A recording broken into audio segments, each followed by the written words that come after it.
Bienvenidos al curso de análisis matemático y en esta oportunidad vamos a desarrollar la demostración del teorema de Bolzano-Weierstrass.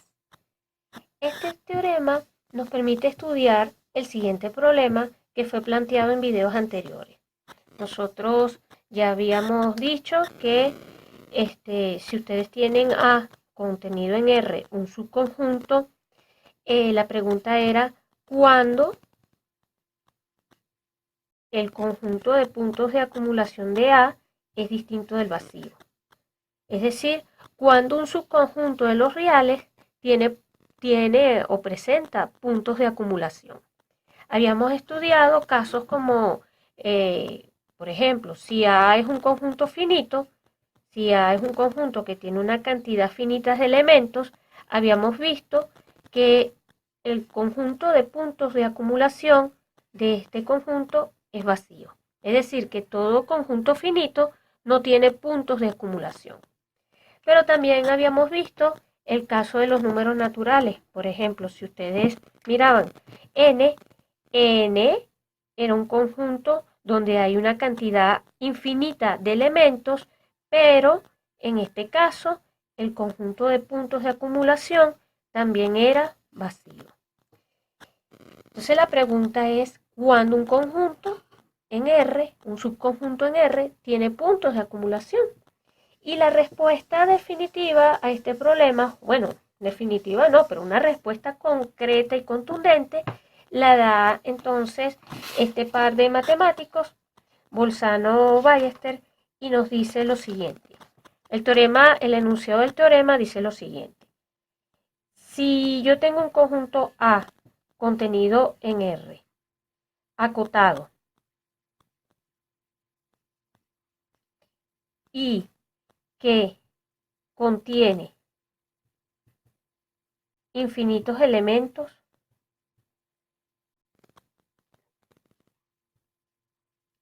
entonces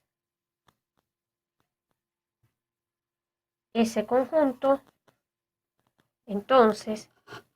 existe al menos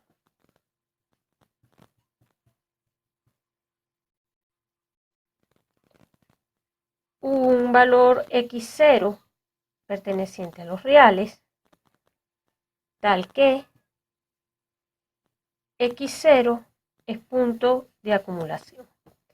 Lo que me está diciendo este teorema, es que todo conjunto acotado con infinitos elementos en los reales contiene puntos de acumulación, al menos uno. Este teorema a lo mejor no te habla de unicidad o no te dice cuántos puntos de acumulación va a tener un conjunto dado, pero sí te dice que si el conjunto es acotado y tiene infinitos elementos, insisto, existe al menos un valor real que es punto de acumulación del conjunto. Importante esto, porque acuérdense que los puntos de acumulación, dependiendo de cómo sea A, dependiendo de las propiedades de A, en este caso si A es cerrado o si A es abierto, bueno, los puntos de acumulación podrían estar como podrían no estar en el conjunto. No tienen por qué pertenecer. Entonces, la demostración de este teorema es muy bonita porque es muy intuitiva. La demostración sigue de la siguiente manera, ¿no? La primera observación que hay que establecer aquí es que A, supónganse, A es acotado. Y en general, ¿qué significa que un conjunto sea acotado? Un conjunto A en Rn es acotado si existe un valor R positivo tal que todo elemento del conjunto esté contenido en una bola de, por ejemplo, centro 0 y radio R.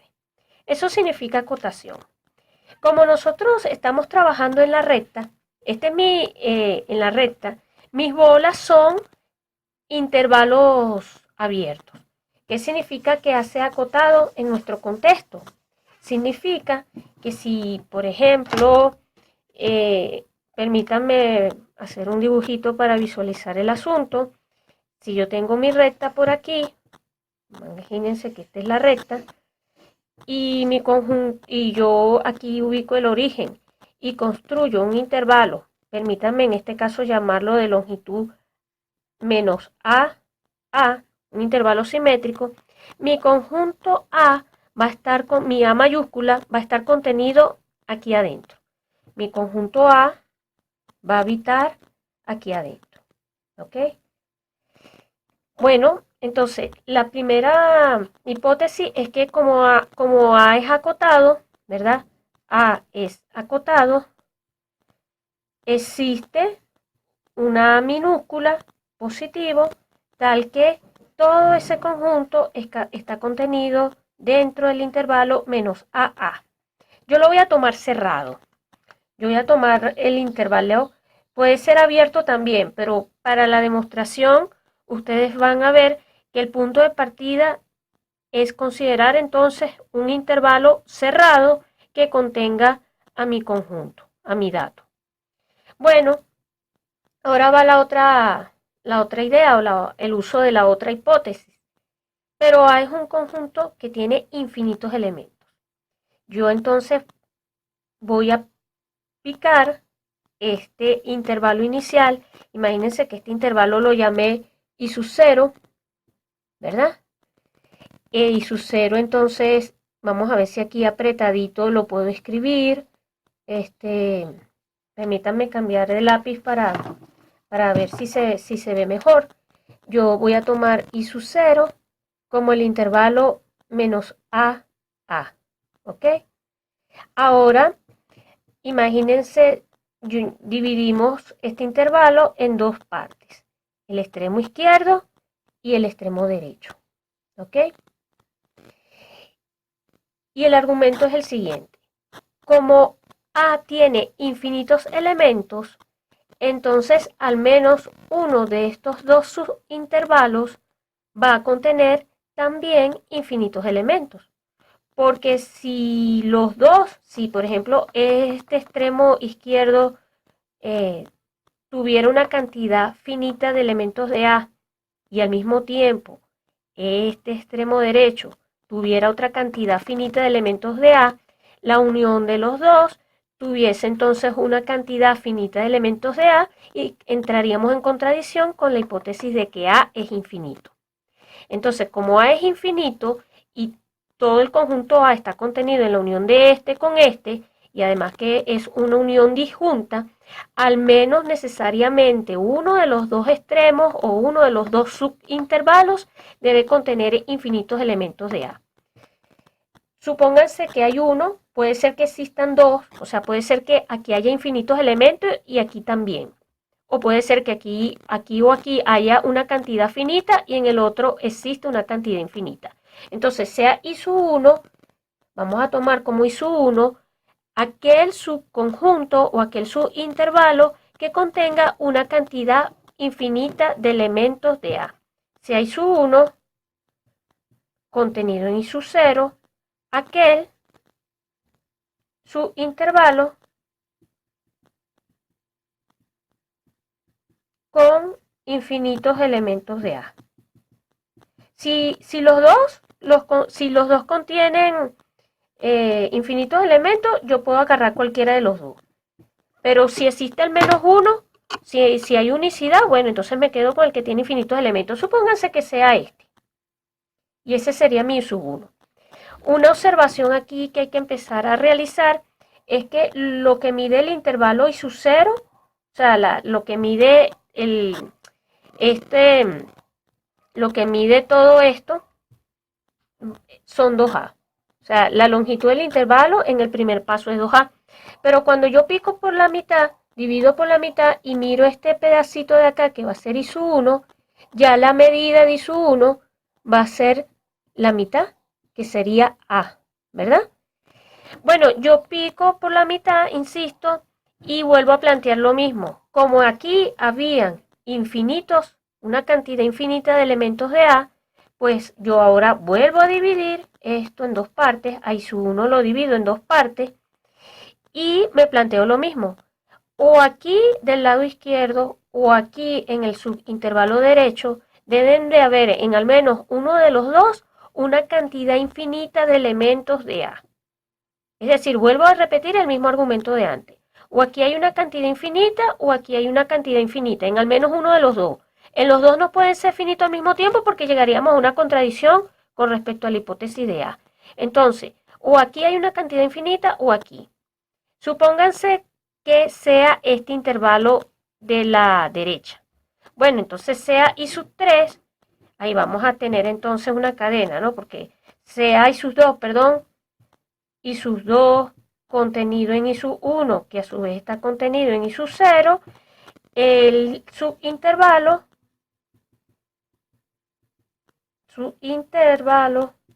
con una cantidad infinita de elementos de A. Permítame escribirlo así. De elementos de A. Entonces, a esta velocidad, ya ustedes, bueno, i sub 2, en este caso i sub 2, la longitud de lo que mide ese intervalo, que fue la mitad de i sub 1, pero la mitad de i sub 1 era A, va a ser A medios. Y así sucesivamente, ustedes entonces van dividiendo el intervalo i sub 2, permítanme acá poner por aquí la letra A, entonces i sub 2 sería este pedacito de acá. Ustedes se quedaron con este pedacito de acá del lado izquierdo, vuelven a dividir el intervalo, vuelven a hacer el procedimiento, supónganse que sea de este lado, vuelven a dividir y así ustedes van a ir construyendo una sucesión. O sea, ustedes van a tener entonces una secuencia i sub 0 que contiene su 1, que contiene sus 2, que contiene tan i sub n y así sucesivamente, tal que la longitud del intervalo i sub n no va a ser otra cosa que A entre 2 a la n menos 1. Los i sub n todos son cerrados, porque así los estoy tomando. Y la otra cosa es que la familia i sub n, la sucesión i sub n para n mayor o igual que 0 es de encaje. Es una sucesión de encaje. ¿Qué nos dice el teorema de los intervalos encajados?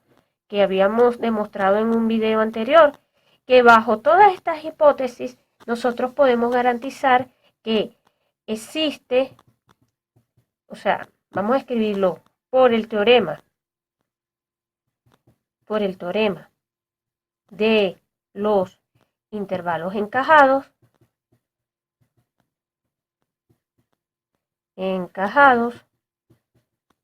existe un valor, existe x sub 0 perteneciente a quién, a la intersección de todos ellos. ¿Ok? Por el teorema de los intervalos encajados existe x sub 0 tal que x sub 0 está en la intersección de todos estos intervalos. La pregunta es entonces, ¿x sub 0 es punto de acumulación de A? O sea, este x sub 0 me va a resolver el problema. Él va a ser el candidato. Bueno, hay que ver, esto es rápido, esto se verifica rápidamente, porque fíjense una cosa, yo tengo que la medida de la longitud de los intervalos es A sobre 2 a la n menos 1, ¿verdad? O sea que de alguna manera, en la medida que el n crece, o sea, el límite cuando n tiende a infinito de las longitudes de los intervalos i sub n es 0, ¿verdad?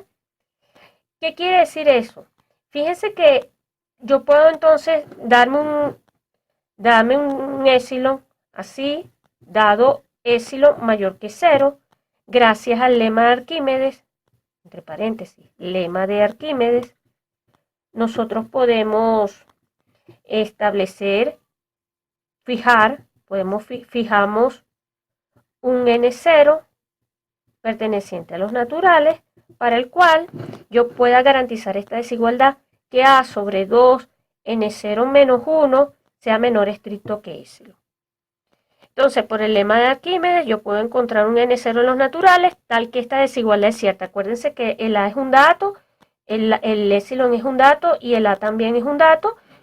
Consigo el n0 que me satisface esta desigualdad y entonces observamos que la longitud para un cierto n0, la longitud del intervalo i sub n0 va a ser menor que épsilon, ¿verdad?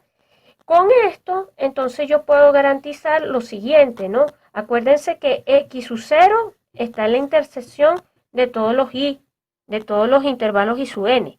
En consecuencia, x sub 0 va a pertenecer al intervalo i n 0, ¿verdad?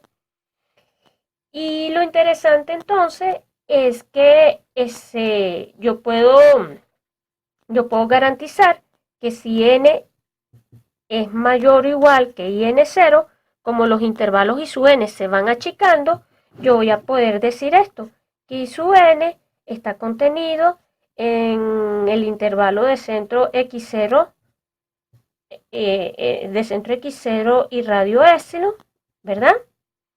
Y además que como I sub n contiene infinitos puntos de A, ¿verdad? Yo puedo entonces, porque acuérdense que los I sub n, todos los I sub n tienen la característica que fueron escogidos de tal forma que ellos siempre van a contener una cantidad infinita de puntos de A. Entonces yo puedo decir lo siguiente, puedo considerar que el intervalo, digamos así, que A interceptado con la bola de centro X sub 0 y radio épsilon menos el punto X sub 0, todo esto va a ser distinto del vacío. Yo puedo garantizar eso. ¿Por qué? Insisto, porque I sub n contiene infinitos puntos de A y porque I sub n está contenido digamos, lo escribo por acá en términos de bola, en la bola de centro X sub 0 y radio épsilon para todo n mayor o igual que n0. Bueno, pero ¿qué me está diciendo esto que estoy escribiendo acá? Vamos a ponerlo así, pues ocurre esto. Esto implica, por lo tanto, X sub 0 no le queda otra que ser punto de acumulación del conjunto A. Bueno, con eso ya tenemos entonces realizada la demostración del teorema de Bolzano. Como un último comentario, quería cerrar este video hablándoles de lo que son los conjuntos densos. Conjuntos densos. Habíamos estudiado que habíamos hablado en un primer video sobre lo que es la clausura. Habíamos dicho que la clausura no es otra cosa que el conjunto de puntos de acumulación unidos con el conjunto, ¿no? Si yo tengo un conjunto en los reales, la clausura viene definida de esta manera. Y un aspecto interesante de la clausura es que hay conjuntos, por ejemplo, en R, que van a ser densos si su clausura es todo el espacio. Y en general uno lo puede decir, un conjunto A, un subconjunto A en X es denso si su clausura genera todo X.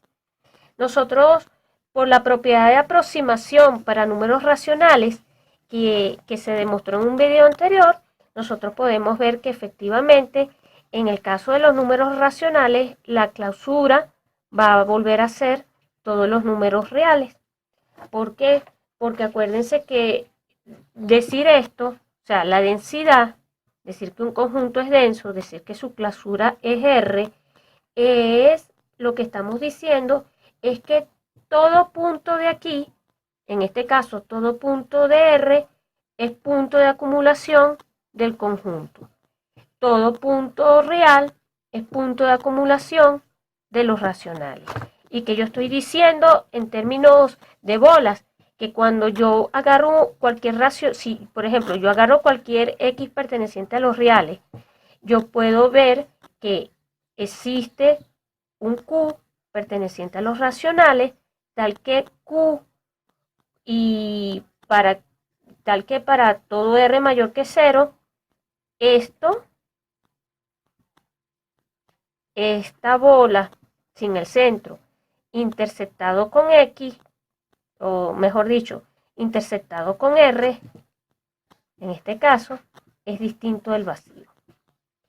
Bueno, eso es lo que me está diciendo en términos intuitivos, es que si yo me paro acá, yo puedo conseguir un valorcito muy cercano acá, este X es real, esta Q es racional, y que cuando yo construya mi bola, mi entorno, la intersección de esto con cualquier número real va a ser distinta del vacío, o sea, porque aquí está el X, pues. Entonces, bueno, esa es la propiedad de densidad. La propiedad de densidad siempre me dice que no importa dónde yo me pare, por aquí, por acá o más, voy a conseguir un valor que aproxime a mi número. Y eso va a ser muy útil en sucesivas demostraciones.